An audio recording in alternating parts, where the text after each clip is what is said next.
ہمارے علماء کرام اس ضمن میں جو دوسری دلیل پیش کرتے ہیں وہ رسول اللہ صلی اللہ علیہ وسلم سے منسوب ایک حدیث ہے۔ اس حدیث میں یہ بیان کیا گیا ہے کہ ثلاثۃ جدہن جد و ہزلہن جد النکاح والطلاق والعتاق، تین چیزیں غصے میں ہوں مذاق میں ہوں وہ برابر ہیں، نکاح، طلاق اور غلام کو آزاد کرنا۔ ہمارے علماء اس سے استدلال کرتے ہیں اور یہ کہتے ہیں کہ خود رسالت مآب صلی اللہ علیہ وسلم نے بات فرما دی ہے کہ طلاق جیسے بھی دی جائے وہ واقع ہو جاتی ہے۔ ہمارا اس ضمن میں نقطہ نظر یہ ہے کہ یہ روایت اگرچہ آپ صلی اللہ علیہ وسلم کی نسبت سے ثابت نہیں ہے، ایک ضعیف روایت ہے،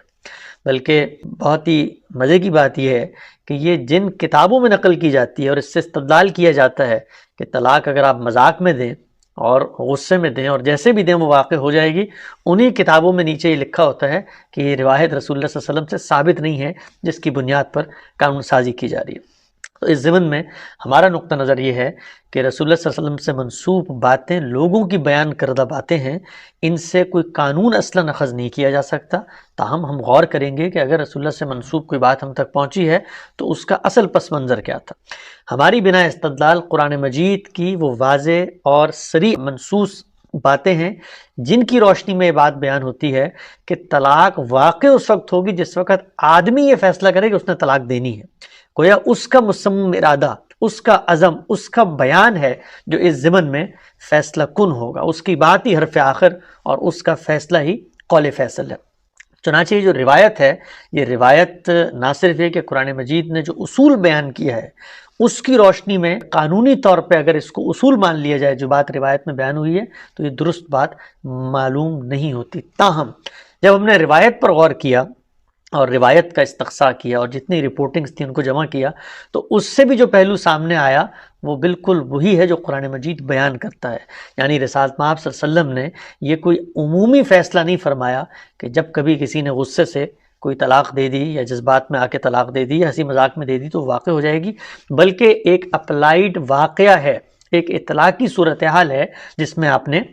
یہ فیصلہ کیا ہے۔ چنانچہ بعض حدیث کی کتابوں میں یہ بات نقل ہوئی ہے کہ پوری بات یوں تھی کہ کان الرجل یطلق النساء، ایک آدمی تھا جس کے بارے میں شکایت رسول اللہ تک پہنچی کہ وہ تو عورتوں کو طلاقیں دیتا رہتا ہے، یعنی کسی سے نکاح کر لیا تو اس سے حقوق کا مطالبہ کیا تو کہتا میں تو مذاق کر رہا تھا، میں تو سنجیدہ ہی نہیں تھا، اسی طرح طلاق دے دی تو بیوی گھر جانے لگی تو کہتا نہیں میں تو تمسخر اڑا رہا تھا۔ تو اس شخص کے بارے میں رسول اللہ صلی اللہ علیہ وسلم نے فرمایا کہ یہ جو تم نے مذاق بنایا ہوا ہے یہ دوبارہ کیا تو ہم نافذ کر دیں گے، لہٰذا محتاط رہو۔ تو یہاں بھی چیز جو پیش نظر رہنی چاہیے وہ یہ تنبیہ ہے کہ جو اصل بات ہے، جو اصل طریقہ ہے اس کی طرف لوٹنا چاہیے۔ اسی طرح کے بعض واقعات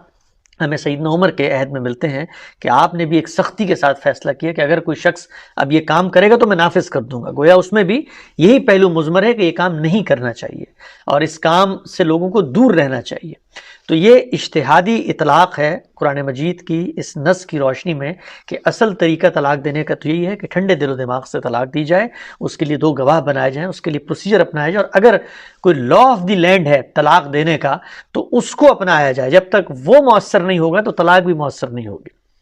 تو پوری گفتگو کا خلاصہ یہ ہے کہ جذبات، رد عمل اور ایک انبن کی صورتحال میں، ایک اشتعال کی صورتحال میں، ایک ایسی صورتحال میں عقل کام نہیں کرتی، اگر آپ طلاق دیتے ہیں تو وہ طلاق مؤثر نہیں ہوتی۔ اگر آپ کا ماننا یہ ہے کہ آپ نے جذبات میں دی تھی تو آپ کا بیان ہی قابل قبول ہے، آپ کے منہ سے نکلے ہوئے الفاظ پر کسی شخص کو کوئی فیصلہ دینے کا حق نہیں ہے۔